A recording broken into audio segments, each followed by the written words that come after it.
নমস্কার বন্ধুরা, আমি পায়েল আর আপনারা শুনছেন পিএমজি অডিও।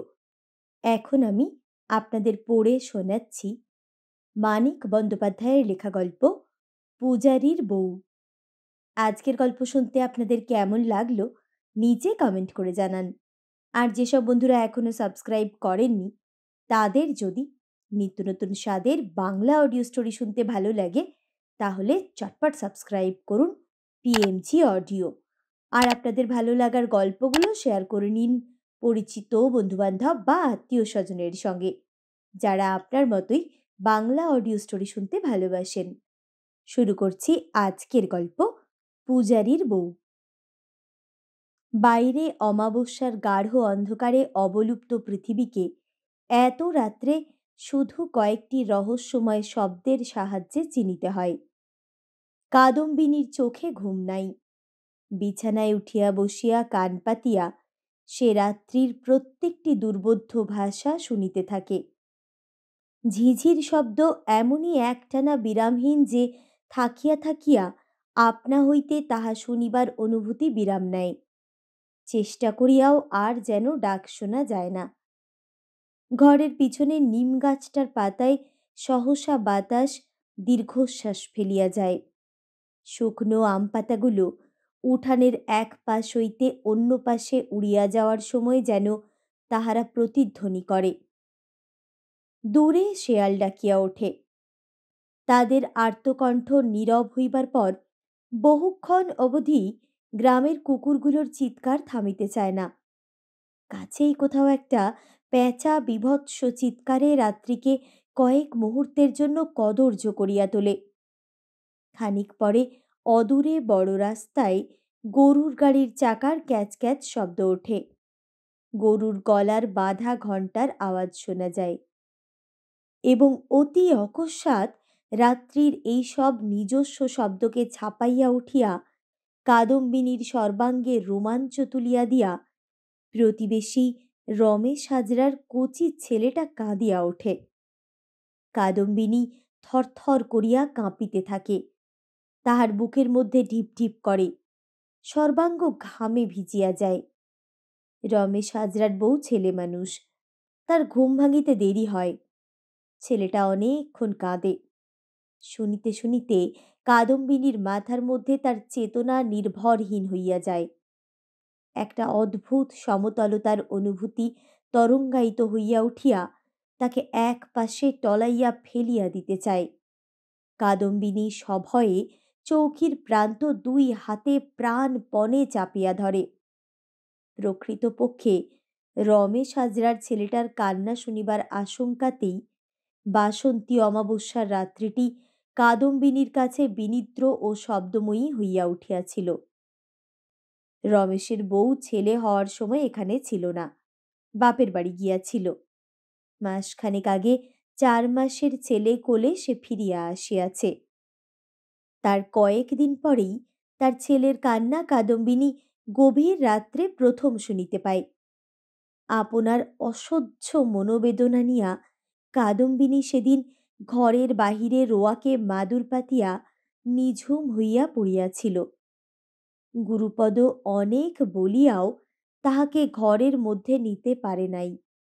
শেষে হাল ছাড়িয়া দিয়া খানিকক্ষণ তামাক টানিয়া কাদম্বিনীর পাশে বসিয়া ঝিমাইতে আরম্ভ করিয়া দিয়াছিল। এমন সময়ে রাত্রির স্তব্ধতার মধ্যে মাটির প্রাচীরের ওপাশে শোনা গিয়েছিল ক্ষীণ কণ্ঠের কান্না। কাদম্বিনী ধড়মড় করিয়া উঠিয়া বসিয়া আতঙ্কে উত্তেজনায় দিশেহারার মতো স্বামীকে সজোরে জড়াইয়া ধরিয়াছিল। ওগো, খোকা কাঁদছে, শুনছ? ওগো, তুমি শুনছ? গুরুপদ বলিয়াছিল, রমেশের ছেলে কাঁদছে কাদু, অমন করো না, ভয় কি? কাদম্বিনী অনেকক্ষণ তার কথা বিশ্বাস করিতে পারে নাই। বিস্ফারিত চোখে দুবাড়ির মাঝখানে প্রাচীরটার পাশে আনারস গাছের ঝোপের দিকে চাহিয়া থাকিয়া বারবার শিহরিয়া উঠিয়া বলিয়াছিল, ওগো না, আমার খোকা কাঁদছে, আমি স্পষ্ট শুনছি আমার খোকার গলা, ওই ঝোপের মধ্যে কাঁদছে, ওই শোনো, শুনছ? আমার খোকার গলা নয়? তারপর হঠাৎ উন্মাদিনীর মতো উঠোনে নামিয়া গিয়া সে আনারসের ঝোপটার দিকে ছুটিয়া যাইতেছিল। গুরুপদ তাকে ধরিয়া রাখে। সহজে কি তাকে আটকানো গিয়াছিল?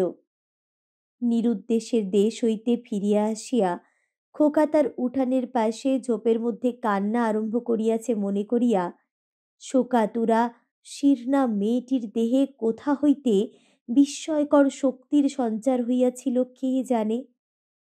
ছাড়ো, নিয়ে আসি। ওগো, তোমার পায়ে পড়ি, আমাকে ছেড়ে দাও। নদীর ধার থেকে খোকা আমার এত দূর এগিয়ে এসেছে, এইটুকুও তো আসতে পারবে না। ছাড়া পাওয়ার জন্য বেশিক্ষণ স্বামীর সঙ্গে সে যুঝিতে পারে নাই।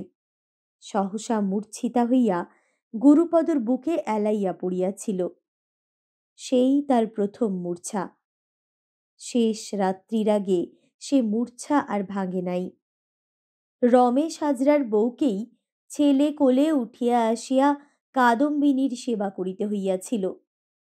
অচৈতন্য স্ত্রীর শিয়রের কাছে বিছানায় পা গুটাইয়া বসিয়া ঘুমন্ত ছেলেকে কোলে শোয়াইয়া তাকে হাতের চুড়ি বাজাইয়া পাখা নাড়িতে দেখিয়া গুরুপদর কি মনে হইয়াছিল বলা কঠিন।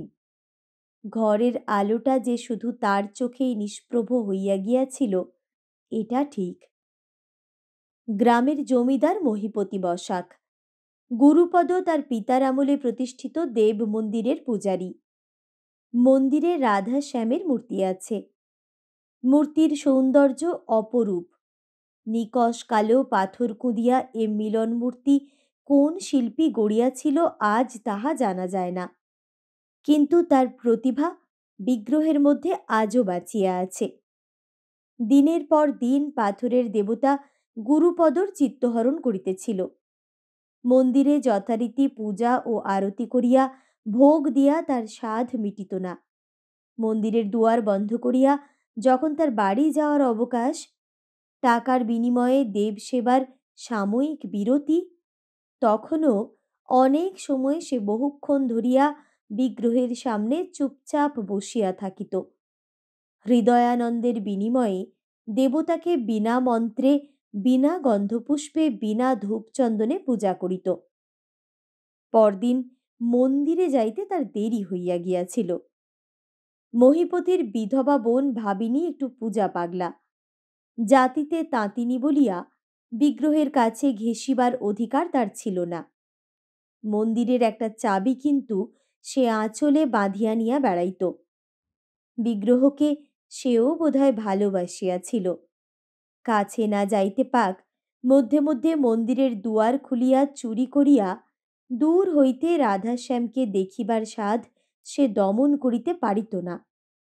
ভোরে মন্দিরে আসিয়া গুরুপদর প্রত্যাশায় বসিয়া থাকিতে থাকিতে সেদিন সে এমনই বিরক্ত ও ক্রুদ্ধ হইয়া উঠিয়াছিল যে দেরি হওয়ায় কৈফিয়তটা আগাগোড়া শুনিয়াও প্রথমে তার এক বিন্দু সহানুভূতি হয় নাই।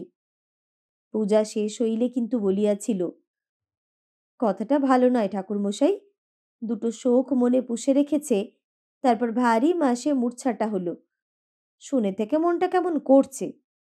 আপনি এক কাজ করুন, কাদু দিদির নামে সংকল্প করে দুটো ফুল দেবতার পায়ে ছুঁয়ে সঙ্গে নিয়ে যান। কাদু দিদির কপালে ঠেকিয়ে তুলে রাখবেন। কাদুর কোল শূন্য হইয়া যাওয়া বন্ধ করার জন্য, কাদুকে শান্তি দিবার জন্য দেবতার সাহায্য গুরুপদ অনেকবারই চাহিয়াছিল। দেবতা তাহার কামনা পূর্ণ করেন নাই। তবুও ভাবিনীর কথায় গুরুপদ ব্যাকুল আগ্রহে পুনরায় মনের কামনা নিবেদন করিয়া দেবতার পায়ে ফুল ছোঁয়াইয়া নিয়া গিয়াছিল। মনে মনে কোনো দেবতাকেই কাদম্বিনী আর ভালোবাসিত না। ঘর খালি করা, কোল খালি করা, বুক খালি করা শোক যারা দেন, তাদের কাদম্বিনী ভালোবাসিবে কেমন করিয়া? তবু ফুল পাইয়া তাহার উপকার কম হয় নাই। বিকালের দিকে উঠিয়া সে গুরুপদকে খাইতে দিয়াছিল। ও পাড়ার কানুর মার সঙ্গে আস্তে আস্তে অনেকক্ষণ গল্প করিয়াছিল। সন্ধ্যার সময় গা ধুইয়া কিছুক্ষণ আহ্নিক করিতেও বসিয়াছিল। রাত্রে সকাল সকাল শুইয়া সেই যে ঘুমাইয়াছিল, সমস্ত রাত্রি একবারও তার ঘুম ভাঙে নাই। তারপর কয়েকদিন তার নিস্তেজ শান্ত ভাবটি বজায় ছিল। পাশের গ্রামে গুরুপদর এক মাসি থাকিত। গুরুপদ নিজে গিয়া মাসিকে সঙ্গে নিয়া আসিয়াছিল। দুবেলা রান্নার কাজকর্ম মাসিই করিত, কিন্তু গো সেবা, স্বামী সেবা আর ঘর দুয়ার সাফ করার কাজে কাদম্বিনী তাকে হাত দিতে দিত না। মাঝে মাঝে পুকুর ঘাটে গিয়া সে বাসন মাজিত, কলসি ভরিয়া জলও আনিত। বাগান দিয়া যাওয়া আসার সময় চকিত সতৃষ্ণ দৃষ্টিতে দুপাশে চাহিয়া দেখিত। তার যেন মনে হইত বাড়ির আনাচে কানাচে, বাগানের গাছের আড়ালে তার হারানো ছেলে দুটিকে সে হঠাৎ এক সময় দেখিতে পাইবে। মাসি বলিত, ভারী কাজ নাই বা করলে বৌমা, পোড়া গতর নিয়ে আমি তবে রয়েছি কি জন্য? টুকিটাকি কাজ করতে চাও করো, আর নয় বসে বসে কাঁথা সেলাই করোগে যাও। কম কাঁথা চাই কি? শেষে দেখো কাঁথার জন্য কত ভুগতে হয়। খেমির মেয়ে হবার আগে ওকে কত বললাম বললাম, ও খেমি, শুয়ে বসে দিন কাটাস নে মা, এই বেলা যখানা পারিস সেলাই করে নে। তা মেয়ে কথা শুনলে না। হুমা, অমন হু হু করে কেঁদে উঠলে কেন বৌমা? কেঁদো না বাছা, কেঁদো না, কাঁদতে নেই, অমঙ্গল হয়।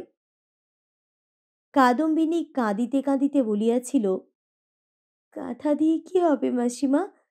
কাঁথায় কি শোবে? কাঁথা যে আমার একবারও পুরনো হতে পেল না মাসিমা। মাসি অবশ্য তাকে যথারীতি আশ্বাস ও সান্ত্বনা দিয়াছিল, কিন্তু কাদম্বিনীর আশ্বাস পাওয়ার অবস্থা নয়। চোখের সামনে সূর্য ওঠে, চোখের সামনে অস্ত যায়। জগতের সর্বোত্তম বিষয় সূর্যের উদয়াস্তে মানুষ বিশ্বাস করে।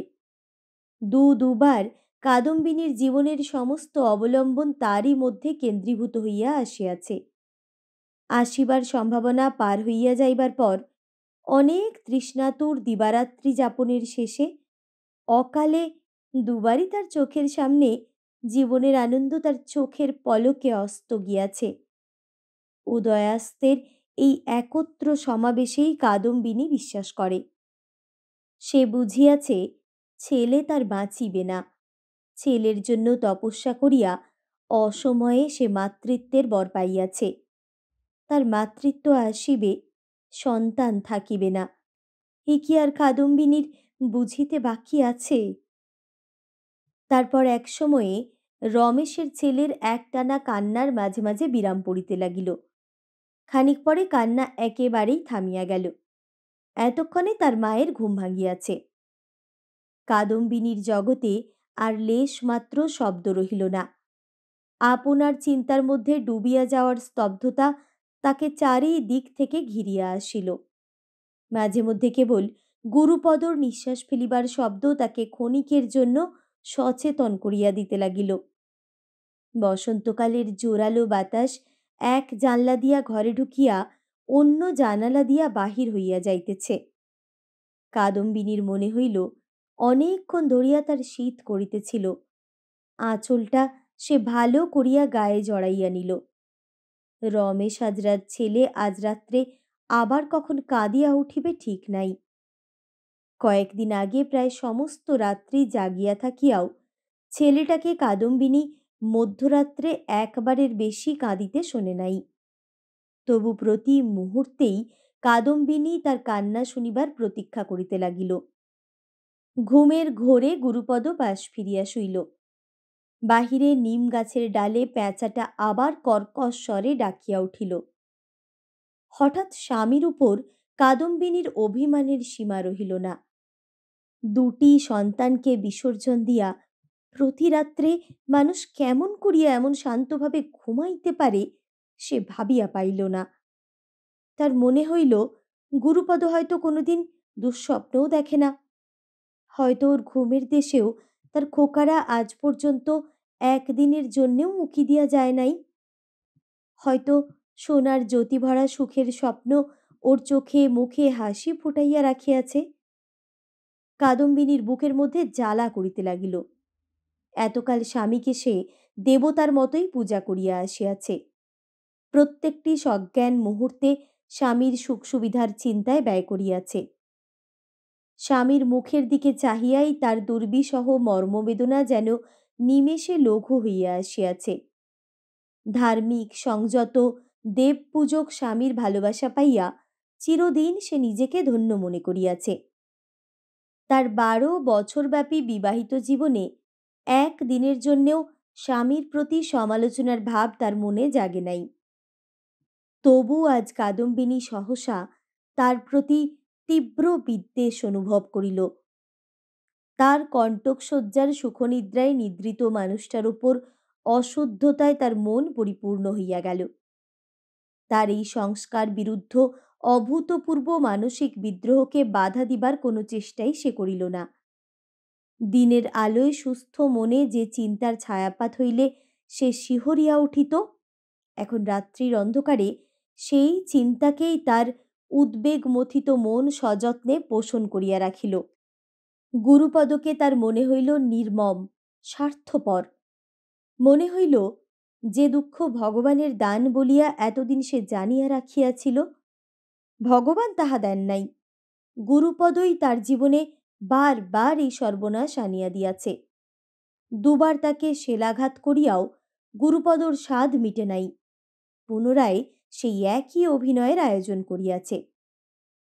শয্যা ছাড়িয়া কাদম্বিনী মেঝেতে নামিয়া গেল। 2 হাতের কনুই মেঝেতে স্থাপন করিয়া করতলে মুখ রাখিয়া সে যেন একটা শারীরিক যন্ত্রণাই সহ্য করিবার চেষ্টা করিতে লাগিল। এইখানে এই কঠিন মেঝের উপরে বিছানা পাতিয়া তার ছেলে দুটিকে সে শোয়াইয়া রাখিত। চৌকিতে গুরুপদ শাস্ত্র পাঠ করিত। কাজে তার মন বসিত না। 10 মিনিট পর পর ঘুমন্ত ছেলেকে না দেখিয়া সে স্থির থাকিতে পারিত না। ঘুম ভাঙিয়া কখন ছেলে তার কাঁদিয়া ওঠে শুনিবার জন্য সারাক্ষণ উৎকর্ণ হইয়া থাকিত। শাস্ত্র পাঠান্তে গুরুপদ যাইত মন্দিরে। মন্দির হইতে ফিরিয়া রমেশ হাজরার সঙ্গে দাবা খেলিতে বসিত। অনেক রাত অবধি হয় মন্দিরে বসিয়া থাকিয়া, নয় কারো বাড়ি আড্ডা দিয়া বাড়ি আসিত। তার ছেলের প্রাপ্য সময়ে ব্যয় করিয়া যে খাদ্য সে প্রস্তুত করিয়া রাখিত, তাই আহার করিয়া এমনই নিশ্চিন্ত গভীর নিদ্রায় রাত কাটাইয়া দিত। তার ছেলে মরিয়া গেলে তাকে সান্ত্বনা দিত গুরুপদ। নিজের 2 ফোঁটা লোক দেখানো চোখের জল মুছিয়া ফেলিয়া তাকে বুঝাইত, উপদেশ দিত, তার চোখের জলও মুছিয়া দিবার চেষ্টা করিত। ছেলের মরণে এতটুকু দুঃখ হইলে এ কি গুরুপদ পারিত? এই স্মৃতি কাদম্বিনীর চিত্তকে দহন করিতে লাগিল সবচেয়ে বেশি। তার মতো তার স্বামীও যদি পুত্রশোকে উন্মত্ত প্রায় হইয়া উঠিত, আজ যদি সে স্বামীর শোকাতুর মূর্তি কল্পনায় আনিতে পারিত, মনের জ্বালা বোধহয় তার অনেকখানি জুড়াইয়া যাইত। কিন্তু সন্তানকে নদী তীরে বিসর্জন দিয়া আসিবার পরেও গুরুপদকে বারেকের তরে আত্মহারা হইতে দেখিয়াছিল বলিয়া কাদম্বিনী স্মরণ করিতে পারিল না। তার মনের মধ্যে গুরুপদ মায়া মমতাহীন অত্যাচারীর রূপ গ্রহণ করিয়া রহিল। কাদম্বিনী ধীরে ধীরে উঠিয়া বসিল। গুরুপদর ঘুমন্ত মুখখানি একবার দেখিবার ইচ্ছা সে দমন করিতে পারিতেছিল না। কুলুঙ্গির উপর দেশলাই ছিল। কাদম্বিনী প্রদীপ জ্বালিল। আলো প্রথমে তার চোখে সহিল না। 2 চোখ টনটন করিয়া উঠিল। সে চোখ বন্ধ করিয়া দিল। বাতাসে প্রদীপ নিভিয়া যাওয়ার উপক্রম করিতেছিল। কাদম্বিনীর রুদ্ধ চোখের পাতায় আলোর রক্তিম সংবাদ এমনই একটা বিরক্তিকর চাঞ্চল্য হইয়া রহিল যে তার মনের জ্বালা আরও বাড়িয়া গেল। চোখ মেলিয়া স্বামীর 12 বছরের দেখা মুখে এই আলোতে যে কি দেখিতে কি দেখিবে ভাবিয়া তার একটু ভয়ও যেন করিতে লাগিল। চোখ মেলিয়া চাহিবার পরেও কিছুক্ষণ কাদম্বিনীর এ ভয় কাটিয়া গেল না। ঘরের চারিদিকে সে তাকাইয়া দেখিল, কিন্তু যার মুখ দেখিবার জন্য প্রদীপ জ্বালিয়াছিল তার দিকে সহসা দৃষ্টিপাত করিতে পারিল না। ঘরের কোণে কাঠের সিন্দুকটার উপর কাদম্বিনী ছেলেকে দুধ খাওয়াইবার পিতলের ঝিনুকটি তুলিয়া রাখিয়াছিল। ব্যবহারের অভাবে ঝিনুকটি মলিন হইয়া গিয়াছে। শোকাচ্ছন্ন এই জড় বস্তুটিকে আজ যেন কাদম্বিনী প্রথম আবিষ্কার করিল, এমনিভাবে অনেকক্ষণ সে ঝিনুকটির দিকে চাহিয়া রহিল। তার বুকের মধ্যে স্বামীর বিরুদ্ধে মর্মাহত অভিযোগ আবার যেন নূতন করিয়া উথলিয়া উঠিল। গুরুপদ এমনই পাষাণ যে ওই ঝিনুকটি ছাড়া তার খোকাদের একটি জিনিসও ঘরে রাখিতে দেয় নাই। সে পাগলামি করে বলিয়া খোকার কাঁথা, খোকার বিছানা বালিশ বুকে চাপিয়া ভগবানের কাছে তারস্বরে মৃত্যু প্রার্থনা করে বলিয়া সব গুরুপদ নদীতে ভাসাইয়া দিয়া আসিয়াছে। দুটি আরক্ত চোখে একটা অশুভ জ্যোতি নিয়া প্রদীপ উঁচু করিয়া ধরিয়া কাদম্বিনী সমালোচক শত্রুর মতো গুরুপদর মুখের দিকে চাহিয়া স্থাণুর মতো দাঁড়াইয়া রহিল। স্বামীর মুখ সে দেখিল না, দেখিল শুধু আপনার দৃষ্টির বিকার। তার মনে হইল ঘুমন্ত মানুষটার মুখে রেখায় রেখায় তার স্বার্থপর অত্যাচারী প্রকৃতির রূপ নিয়াছে। তাকে নিয়ে খেলা করিবার কৌতুককর স্বাদ মুখের ভাবে সুস্পষ্ট ফুটিয়া আছে। কাদম্বিনীর হাত হইতে প্রদীপটা পড়িয়া যাইবার উপক্রম করিল। প্রদীপের তেল চলকাইয়া তার হাত বাহিয়া বাহুমূল পর্যন্ত গড়াইয়া আসিল।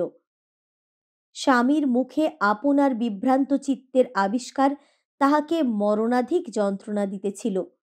তবুও সে তেমনি ভাবে দাঁড়াইয়া থাকিয়া পৃথিবীতে তার বাঁচিয়া থাকার একমাত্র অবলম্বনকে অন্ধ আবেগের সঙ্গে ভাঙিয়া দিতে লাগিল। বুঝিতে তাহার বাকি রহিল না আর যে বাকি জীবনটা তাহার এমনি ভাবেই কাটিবে। 1 মাসের মধ্যে শূন্য কোল তাহার আবার ভরিয়া উঠিবে। 6 মাসের মধ্যে কোল খালি করিয়া ছেলেকে তাহার গুরুপদ নদী তীরে রাখিয়া আসিবে। মেঝেতে লুটাইয়া মনের সাধে ধুলা মাখিয়া কাঁদিবার অবসরও সে পাইবে না। তার চোখ মুছাইয়া তার গায়ের ধুলা ঝাড়িয়া গুরুপদ তাকে এই শয্যায় তুলিয়া লইবে। নদী তীরে পাঠাইয়া দেওয়ার জন্য তার খোকাদের প্রত্যাবর্তন সে রহিত করিতে পারিবে না। কাদম্বিনীর মনে তাহার সমগ্র ভবিষ্যৎ জীবনের এই ভয়ঙ্কর ছবি ক্রমে ক্রমে এমনই স্পষ্ট হইয়া উঠিল যে গুরুপদর মুখ তার চোখের সম্মুখ হইতে মুছিয়া গেল। নিজেকে সে দেখিতে পাইল এই ঘরের মৃত্যুশীতল আবহাওয়ায় স্বামীর বক্ষলগ্না পুত্রহন্ত্রী রাক্ষসীর রূপে। শিশুর ক্রন্দনে মুখরিত রাত্রিতে সে এক একটি শিশুকে আহ্বান করিয়া আনিতেছে আর গলা টিপিয়া মারিয়া ফেলিতেছে। জীবনে আর তার কাজ নাই, উদ্দেশ্য নাই। কাদম্বিনী সরিয়া আসিয়া পিলসুজের উপর প্রদীপ নামাইয়া রাখিল। রমেশের ছেলের কান্নাকে উপলক্ষ করিয়া পরপর অনেকগুলো রাত্রি সে আপনার মৃত সন্তান দুটির সাহচর্যে কাটাইয়াছে। তবু বাঁচিবার একটা ক্ষীণ স্বাদ গত রাত্রিতেও তার মধ্যে ছিল। এবার ছেলেটি তার বাঁচিতেও পারে এ আশা সে একেবারে ছাড়িতে পারে নাই। আজ আর তার আশা করিবার সাহসও রহিল না। ছেলে হয়তো তার বাঁচিতেও পারে। ভগবানের রাজ্যে অনেক আশ্চর্য ব্যাপার ঘটিয়া থাকে, কিন্তু আর ভাগ্য পরীক্ষার শক্তি কাদম্বিনী নিজের মধ্যে খুঁজিয়া পাইতেছিল না। যদি না বাঁচে, পলকে পলকে হারানোর ভয় বুকে পুষিয়া 6 মাস 1 বছর মানুষ করার পর যদি মরিয়া যায়, বাঁচিয়া থাকিয়া কাদম্বিনী তাহা সহ্য করিবে কেমন করিয়া? সিন্ধুকের উপর পিতলের ঝিনুকটির দিকে শেষবারের মতো তাকাইয়া লইয়া কাদম্বিনী ফুঁ দিয়া প্রদীপ নিভাইয়া দিল। গুরুপদর দিকে চাহিবার স্বাদ আর তাহার ছিল না। স্বামীর সান্নিধ্য তার কাছে মিথ্যা হইয়া গিয়াছে। তার 12 বছরের ঘরকন্যা, তার 12 বছরের স্বামী পূজা আর তার 12 বছরের সুখ দুঃখের স্মৃতি ভরা এই নীড় অতিক্রম করিয়া সে যেন কোনো সুদূরতম অর্ধচেতনার দেশে চলিয়া গিয়াছিল, যেখানে আপনার অসহায় একাকিত্বের অনুভূতি ছাড়া মানুষের আর কোনো জ্ঞানই থাকে না। পূর্ণ চেতনার বাস্তব জগতে বহুবার পরিত্যক্ত ইচ্ছেয় মানুষ যেখানে চালিত হয়। মন্দিরের চাবি গুরুপদ কুলুঙ্গিতে তুলিয়া রাখিত। চাবিটি হাতে নিয়া দুয়ার খুলিয়া কাদম্বিনী বাহিরে চলিয়া গেল। উঠানে দাঁড়াইয়া একবার শুধু সে ক্ষণিকের জন্য থমকিয়া দাঁড়াইল, তারপর আগাইয়া গিয়া সদরের দরজা খুলিয়া রাস্তায় নামিয়া গেল। এ পাড়ায় মানুষ ভিড় করিয়া নীড় বাঁধিয়াছে। রাস্তার দুপাশে স্তব্ধ নিঝুম গৃহগুলো একটির পর একটি অতিক্রম করিয়া যাওয়ার সময়ে কাদম্বিনীর কান্না আসিতে লাগিল। এই সব গৃহের অধিবাসী প্রত্যেকটি পরিবারকে সে চেনে। কোনো বাড়িতে তার মতো অভিশপ্ত একটি নারীকে খুঁজিয়া বাহির করা যাইবে না। পুত্রশোক এ পাড়ায় অজ্ঞাত নয়। হয়তো কোনো বাড়ির অন্ধকার কক্ষে পুত্র শোকাতুরা জননী এখনও অশ্রুপাত করিতেছে, কিন্তু তার ছেলের মতো অজ্ঞাত কারণে ঈশ্বরের দুর্বোধ্য অভিশাপে কার ছেলে আজ পর্যন্ত মরিয়া গিয়াছে? গর্ভে সন্তান আসিলে ওদের মধ্যে তার মতো কোন অভাগিনী জানিতে পারিয়াছে সুস্থ সবল সন্তান তাহার একদিন তারই কোলে সহসা শুকাইতে আরম্ভ করিয়া 3 দিনের মধ্যে ধনুকের মতো বাঁকিয়া মরিয়া যাইবে? মন্দিরের সামনে প্রকাণ্ড দিঘি। দিঘির জলে অমাবস্যা রাত্রির উজ্জ্বলতর তারাগুলো ঝিকঝিক করিতেছে। মন্দিরের সোপানে দাঁড়াইয়া কাদম্বিনী কিছুক্ষণ অভিভূতের মতো দিঘির বিস্তারিত শান্তির দিকে চাহিয়া রহিল। তার মনে হইল মরিবার মতো প্রয়োজন ছাড়া এ দিঘিকে যেন ব্যবহার করিতে নাই, অপরাধ হয়। মন্দিরের দুয়ার খুলিয়া কাদম্বিনী ভিতরে প্রবেশ করিল। মন্দিরের কোথায় কোন বস্তু রাখা হয় কিছুই তার অজানা ছিল না। অন্ধকারে অল্প একটু হাত রাইয়াই পিতলের সবচেয়ে বড় কলসিটি কাদম্বিনী আবিষ্কার করিতে পারিল। কলসিতে জল ভরা ছিল। কাত করিয়া কাদম্বিনী জল ঢালিয়া ফেলিল।